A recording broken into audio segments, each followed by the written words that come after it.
Assalamualaikum warahmatullahi wabarakatuh.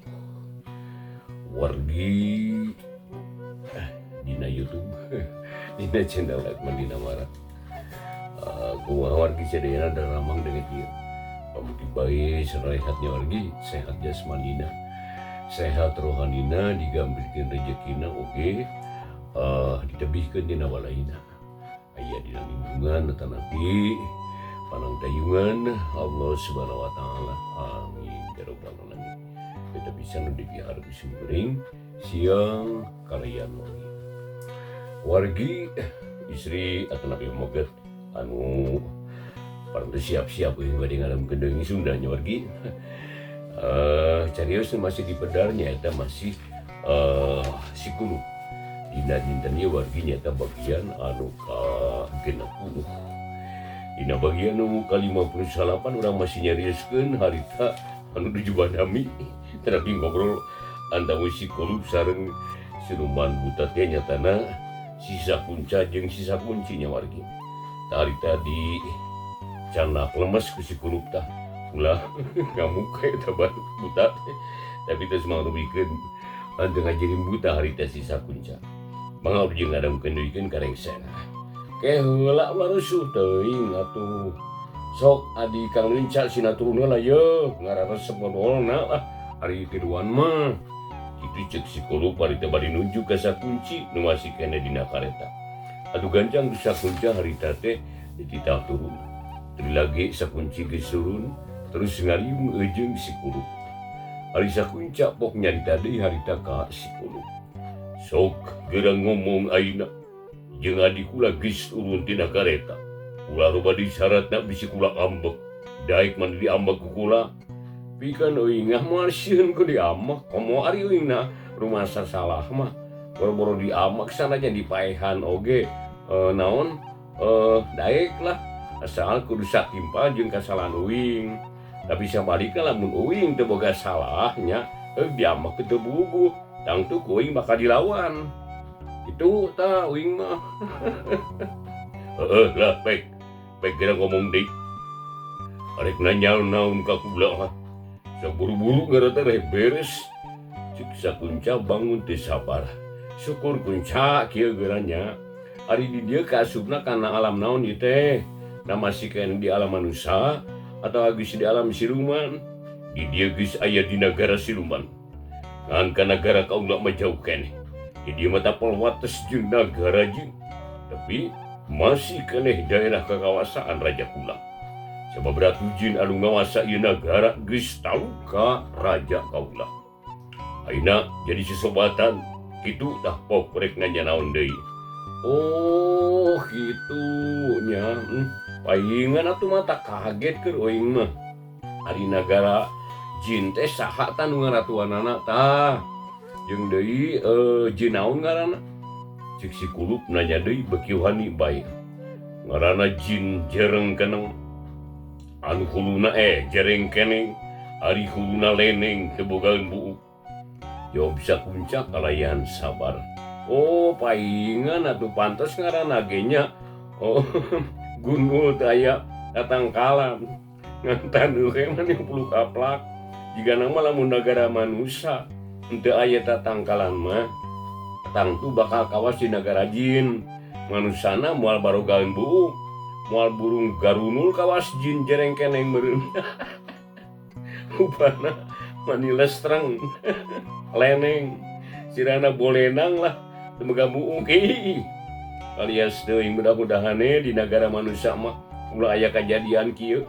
Uing arek dibejaan kabeh manusia sangkan Singgaraton melah jeung miara tatangkalan ngarah teu kajadian gundul jiga di dieu da karasa sangsara geuning ari di tegal gundul mah. Lamun aya angin teh anu ngalebu teh mani rabeng ka luhur. Hawa panas deui teu bubuh nya panas teu puguh. Oh hakaneun eueuh cai saraat anu cingarana ge teu barogaeun buuk. Moal cenah kitu di nagara manusia mah sieun kawas di dieu ye segala gunul geuningan. Cik si kulup bari seuri sarta ngucapan sirahna. Tapi tetela sirah manehna mah loba keneh buukan. Ari sakuncangnya kakak seri ngadenge caritaan si kulup. Mane mah nyarita teh ka mana bae? Ulah mikiran kaya di negara manusia atuh. Sebab mane mah geus aya di negara siluman sarta moal bisa balik deui. Ayeuna sok geura caritakeun deui. Rek nanya naon deui ari maneh? Naon sawabna uing moal bisa balik deui? Kumaha mun uing maksa hayang balik deui? Ceuk si kulup rada kageteun. Moal bisa manusia. Sebab maneh teh geus disebakeun ku bah ondok urang Cicapar teh. Maneh moal bisa balik deui sebab arek dipake ngayuman hati karaton raja kula anu bocor. Gitu tah sabenerna mah. Lumatak pertanyaan maneh kabeh ge dijawab kalayan jujur ku kula. Sebab maneh moal bisa balik deui ka alam manusia. Jadi moal matak ngarugikeun ka sadarea. Segura biakeun kapanasaran maneh moal belum dijawab ku kula rek nanya naon deui.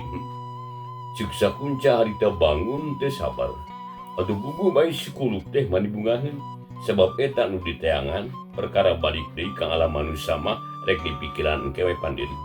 Anu penting mah rahasia bangsa siluman. Kudu kanyahoan heula ku manehna. Itu cenah ceuk pamikir si kulup. Atuh bok manehna harita nanya deui.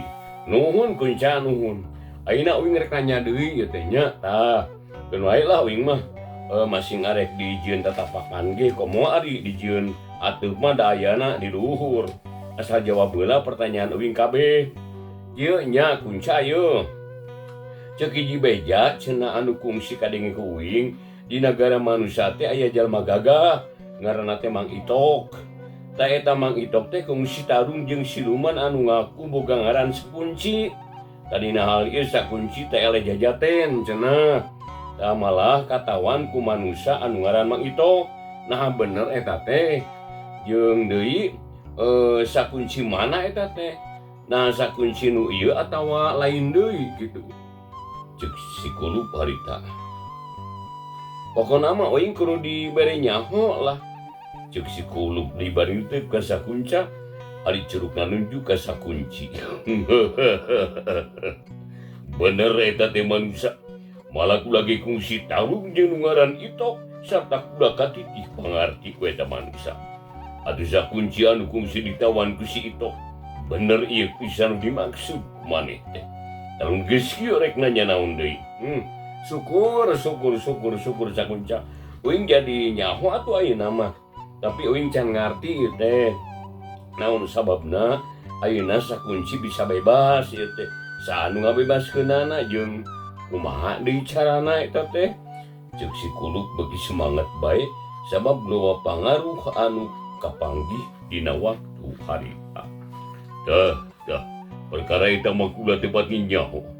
Ayeuna urang pasrahkeun deui ka adik kula pikeun ngajawabna. Adik, coba jawab pertanyaan ieu manusia. Umat ulah rek aral subaha. Sabab kakak geus janji ka eta manusia rek ngajawab sakabeh pertanyaanana. Sedengkeun pikeun bangsa siluman mah sulaya dina janji eta cadu pisan dina jalir janji teh cadu pisan.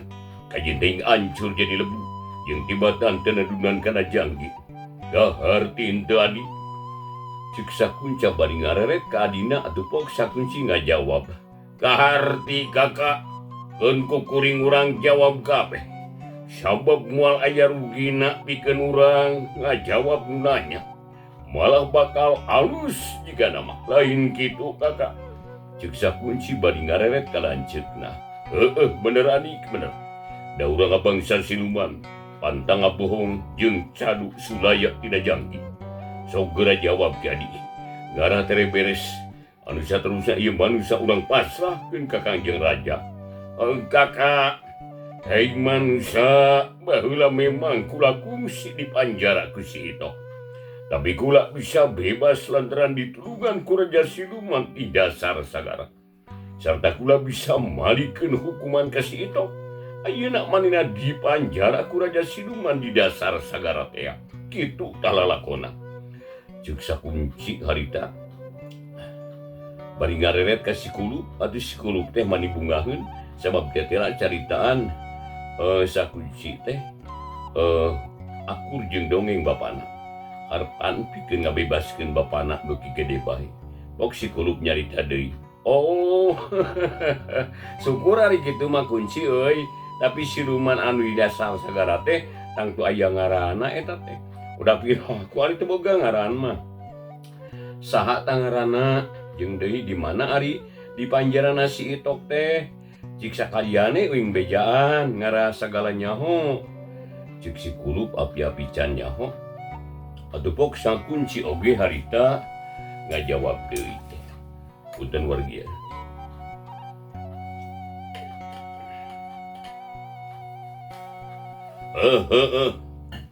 Benar pisan manusia da bangsa siluman ke sarua jeung manusia pada boga ngaran sabab lamun teh kitu bisi pahili ari ngaran siluman di dasar sagara katelana Raja Buhaya Putih ngaran aslina mah kula kitu nyaho nganu kadenge jeung nu mindeng disarembut kula hayatna nya kitu pisan katelahna sedengkeun si Itok di panjarana di hiji tempat nu hese kapanggihna sanjana mah kula kitu nyaho nganurutkeun katenangan ti anu ngahukum mah di panjarana teh di hiji guha di dasar walungan Cihonje urut kula basa diparikeun. Itu nurutkeun keterangan Sang Buhaya Putih. Tapi kula yakin eta teh bener. Sabab siluman mah tara ngabohong. Kumaha geus beak pertanyaan teh manusia. Can kunci ancan. Can beak ilu bakene pertanyaan uing teh. Heueuh pek atuh geura caritakeun deui. Lagi sayang buru-buru eureun ya. Capek ari ngomong wae mah. Kajaba lamun kumaneh ari dibayar. Is, ulah kitu kunci apan maneh teh geus janji ka uing. Cenah, cek tadi rek ngajawab sakabeh pertanyaan uing. Lainna nyarita kitu geuning, moal ngajawab maneh teh. Tek bari uing mah atuh. Manusia babari pundungan geuningnya. Ulah kitu. Maneh ke manusia sok geura nyarita atuh rek dayakeun naon deui. Cik sakunci tetep nangtang atuh si Kulup mah marah mai dipok nyarita. Syukur cik lah ieu geuranya uing teh ngarasa penasaran lamun di negara manusia mah ngaran Panjara teh hiji wawangunan anu dikuruling ku tembok jangkung tah nepi ka si tawanan teh bisa kabur atawa diringkep di hiji kamar nu make saring si besi. Da ari di nagara siluman kumaha eta panjarana eta? Na sarua jeung panjara manusia. Atuh teh sarua euy. Komo di si Itok pada manusia nu gagah. Di panjara lagi leuwih tohaga. Tapi lain make saring si besi atawa tembok jangkung, ieu mah cukup ku di panjara huluna bae. Diasupkeun kana lemari kaca. Ali lemari kacana dijieun tina sari geni. Lamun cek basa manusia mah tina acina seuneu, anu mah moal bisa dikaluarkeun sok sanajan si Itok teh gagah. Sabab sameme antel oge kana eta lemari, kana lemari kaca. Kokoda bakal hurung dihakan ku seuneu dah kitu manusia. Kitu cek sakunci bari ngareret ka si Kulup. Ngadenggi katenangan sakunci kitu si Kulup pani unggeuh-unggeukan tanda ningarti dina jero hatena surat sabab saeutik di manehna bakal meunang katerangan di sakunci teh. Kumaha carana lamun hayang ngabebaskeun bapana atuh pok si Kulup nanya deui. Oh jadi kitu nya Ci euy. Syukur euy kaharti ku uing ayeuna mah. Tapi pertanyaan uing can beak euy. Eta manusia nu ngaran Itok teh nepi ka iraha dihukumna teh. Napikeun saterusna atau bakal bisa bebas tah. Ceuk si Kulup bari ngarampaan saku bajuna maksudna yang peso balati disilingit. Tapi tetela aya keneh atuh dogrebi si Kulup teh. Dah perkara eta mah kieu manusia. Si Itok teh moal waka bisa bebas satungtung lomarina can hancur. Ari eta lomari kakana bisa hancur. Namun dikecekan atau dicaclakan getih turunanana rek anakna rek incuna rek buyutna rek bauna rek kakait gayurna rek udeg-udegna rek janggawaringna eta mah sarua bae asal turunan isi Itok lebih ka 7 turunan tapi teu gampang eta Sebab ayeuna oge di dasar walungan anu hese kapanggih ku manusia. Sajawana ti kitu manusia katempo ku anu manusia dina kapanggihna oge. Da sakitu nurutkeun katerangan ti Sang Raja Buhaya Putih. Ngan kula sorangan tempatna sanjang sabab anu ngahukumna oge langsung Raja Buhaya Putih. Itu dah manusia. Cek sakunci nutup katerangan anak. Aduh teh kira-kira si kulut teh ngarasa bungah.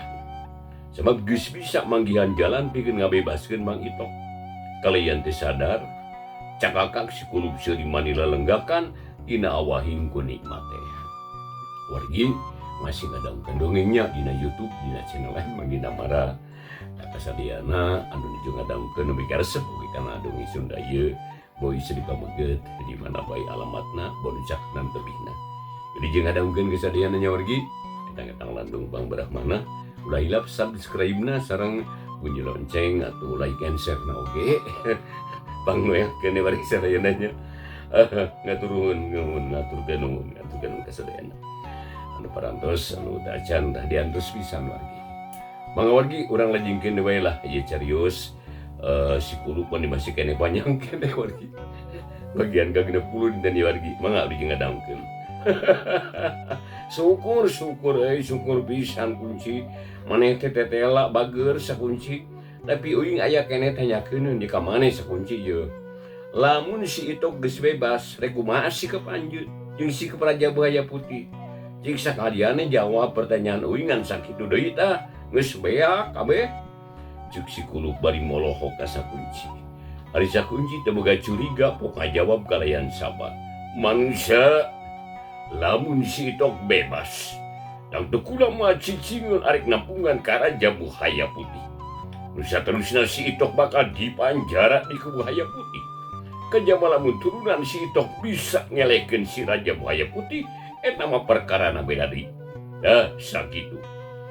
Cuk sakunci bari ngareret ka lanceukna. Sampai si Ukup nyarita deui, pok sakunca nyarita. Manusia, pertanyaan maneh geus dijawab kabeh. Aya tinggal kula nurek nanya ka anjeun. Ku dijawab kalayan jujur. Saha ngaran maneh nu sabenerna? Jeung dina harido disebakeun ku Bah Ondo ka raja kula. Pok, jawab nu jujur. Cuk sakunca harida bari teu ka si kulut. Ari si kulut memang ngajawab ngarampah heula pe sebelah tina nu aya dina saku bajuna geus kitu pok ngajawab. Kunca oge kunci. Kula ngucapkeun syukur tak ka maraneh duaan euy nu geus daek ngajawab pertanyaan kula kalayan jujur. Ayeuna kula rek ngajawab pertanyaan maraneh nya. Ngaran kula teh Kulup ieu teh. Geus ngan sakitu lah. Kula mah saeutik ge terido disebakeun ka raja maraneh. Kula minta balik ayeuna kene. Sab kula teh katipu ku si Ondok eta teh. Hayo pulangkeun kula tah ka alam manusia. Kula teh sudi ngilu ka maraneh. Cek si Kulup bari jung nangtung terus julang jeleng bari nulak cangkeng. Atuh bugus sakunca jeung sakunci tinggal renjag. Jung duanana nerangtung terus sing polotot ka si Kulup. Hauk sakunca nyarekan ka si Kulup. Manusia kula ngajar montong loba ningkah sia. Ayo naik kana kareta. Namun teu naik dicacag sia bae. Cek sakunca bari molotot ka si Kulup. Tapi si Kulup teu nurut kalagan tawang malik nyarekan bari nunjuk hidung sakunca. Hei juri jing setan siluman. Ulah gagabah sia cacapluk teh sia. Aing lain bujang sia teh aya hak pikeun marentah ka aing sangeunahna. Ayo ulangkeun deui aing ka nagara aing sia. Lamun henteu dicacag sia ku aing. Cuk si Kulup bari lajak lejek teh daek cicing. Atuh si sakunca ngahungang. Terus manehna teh mikir wargi. Dina sajeroning hatena teh larat ka adina pok nyarita bangun nu salse pisan. Yadi urang waktu keur galadina manusia gijul. Tewak ka dinya adi. Ulah dililai ulang buru-buru setaurkeun ka raja. Ulah salempang kakak. Keun urang ringkus kokuring. Bila kadar manusia sagede curug. Moal sabaraha kagagahanan. Cek sakunci bari jung mangkat leungeun kenca katuhu. Hiu kaya angin maninggal gelebug nebak kana awak si Kulup. Ari si Kulup teu ngarti kana maksud sakunci. Kalayan teu kanyahoan datangna jol-jol kuriwa Guriwal dina leungeun si kulup aya rantai besi nu kacida kuat. Harita keneh si kulup teu bisa gerak deui. Leungeunna geus dirantai pageuh pisan. Cakakak sakunci seuri sarta pok nyarita. Teu sabaraha geuning akang. Sakadinga geprak ngajedog. Ayo naik sia manusia kulup. Aing mah lain manusia kulup sakunci. Dasar sia mangan ukur ngeunah borosna wungkul. Lamun aing teu seubeuh mah dihakan sia. Ku aing, hayo boros kunci mah ngeunah diakana ku aing teh. Ceuk si kulup bari molotok, sanajan leungeun geus dirantai ge tetep galak. Ai naya manusia baheula teuing. Ulah gagara aing manggihan manusia kawasia. Boba sarangkeun jeung si itok sia. Sebab sarua bedegongna sarua pasangkana. Ayo naik sia jelema urang buru-buru ini ka karaton. Atuh harita sakunci mah ngacungkeun pacut kaluhur. Terus harita dicapretkeun kana angin, hiu gelugur di jomantara aya sora gelap mani ender. Atuh si kulup mani murungkut, kok ngomong sajeroning hatena. Aduh, cilaka ieu. Kakara sakitu sorana mani ngageleger kitu. Komo lamun dipake nyepret aing, jigana hancur awak aing teh. Arek nurut teh mah jeung timatan disiksa ku pecut si sakunci mah. Jeung si sakunca kasabelantas si kunci teh. Aduh, anjakal aing can boga ilmuna jadi can bisa ngalawan kasiluman. Tapi awas ya, namun aing geus jadi jagoan diduruk sia ku aing. Ayeuna mah kapaksa kudu nyerah heula aing teh. Lamun teu kitu aing bakal cilaka. Perkara balik mah kumaha engkewe lah. Sugane aya perjalanan deui. Kitu cegeun teh sate si kulup harita. Sarta bali molotot ka sakunca. Terus lempang lalaunan ngadeukeutan kana kareta. Kalacan unggah gek diuk dina jok tukang. Jeung si kulup harita teh nyarita deui sabab moal aya gunana kitu ceuk pamikiran si kulup. Wargi ari sakunci harita jeung sakunca sing cakakak seuri bangun anu bungah pisan. Jeleng-jeleng duana loncatan kana kareta. Ceter. Sakunci mencut kudana harita. Atuh buretak kuda teh lumpat, gulung kareta teh maju gancang pisan, hiuk didudukeun ke sora angin anu ngaguru. Si kulup padingan bati gregetene dina hatena. Dari ngalawan mah teu bisa. Dua leungeun geus dirantek pageuh pisan. Ngan batina teu oleh panteng mumuntang kana Maha Kawasa. Sarta teu poho nyambat ngaran indung bapana. Malah aki somad oge teu elat disambat ku manehna. Ila-ila hate si kulup jadi teger, malapok ngagarentes deui. Kenae lah, rek kitu rek ieu ge ku aing moal burung dilakonan. Sabab jika nama memang kudu panjang lalakon aing teh ieu.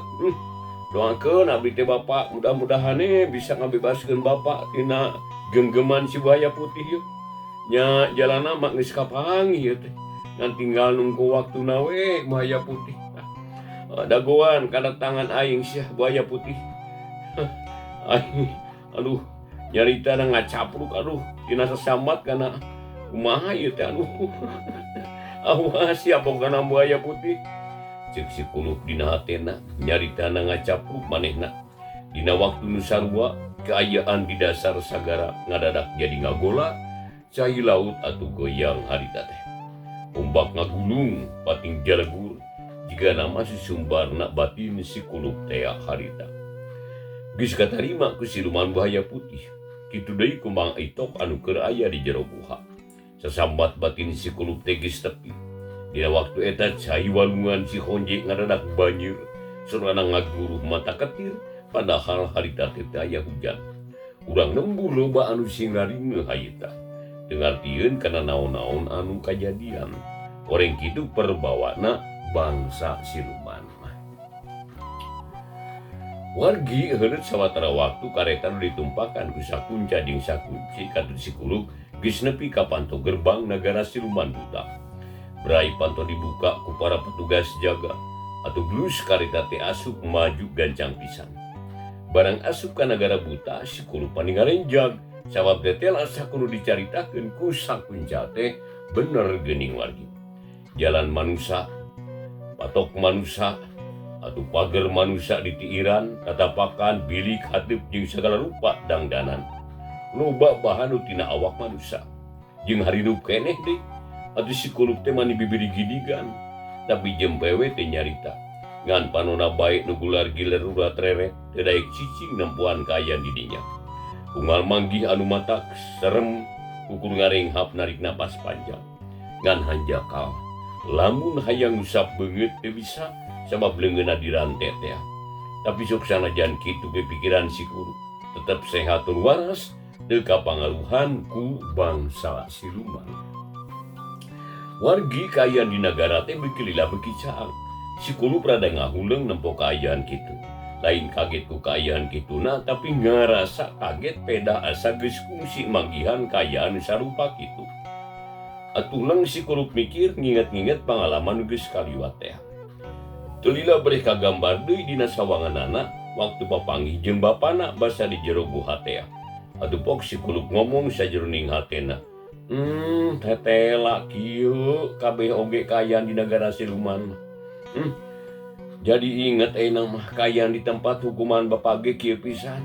Jadi tetela pisan ieu teh negara siluman buta hejo teh meureun. Wah, kabeneran mun kieu mah aing jadi nyaho ka negara siluman ieu. Lamun ngahaja mah hayang nyaho sorangan, wah teu sabarahaeun ongkosna oge meureun. Ari kieu mah pan teu kudu mayar. Aduh, tapi kumaha ieu? Aduh, lamun aing teu bisa balik, kabur na. Tidak aku teu bisa kabur. Lamun perlu mah paok deui tah kareta si kunci nya kitu we. Ceuk geureunteu hati si kulu bari Norwejo teu daek jempe. Nya teu kungsi lila wargi sadayana harita.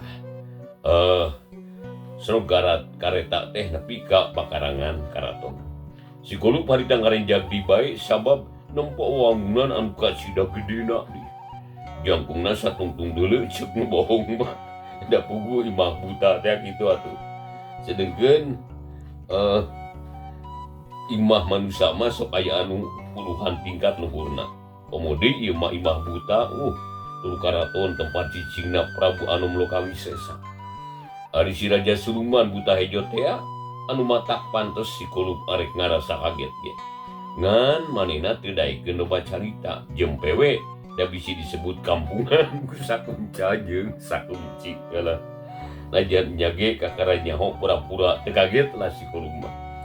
Marah mah disangka teu kampungan. Deila pok sakunca nyarita ka si kulup hari rada nyentak. Turun sia manusia kulup. Ayo urang ngadeus ka Kangjeng Raja. Awas ya. Ulah calutak sia di ditu mah lamun lantaran lamun balawung ditakol ku kula sia. Ayo buru-buru turun. Ceuk sakunca harita bari jerut manehna oge turun. Ulang ngajago sia kunca jeung deui. Waktosna wargi sadayana nya kapan. Lubina dicekapkeun nuhieun ka dieu we heula. Wargi dongeng Sunda dina judul Si Kulup karangan Kileksa bagian anu ka-60. Ieu carita Sunda sakumaha biasa ku wargi. Dina YouTube-nya dina channel @manggina marah. Sakali deui sok sanaos mangrupikeun ieu dongeng wargi. Pamugi sing tiasa ngajantenkeun landung pangbeberah mana kana pilandung ngalayakeun mana. Atur nuhun keberatosanana Wilujeng Baturay, insyaallah enjing na waktu susami pamugi urang sadaya tiasa ditepang undangkeun. Atur nuhun Wilujeng Baturay. Wassalamualaikum warahmatullahi wabarakatuh.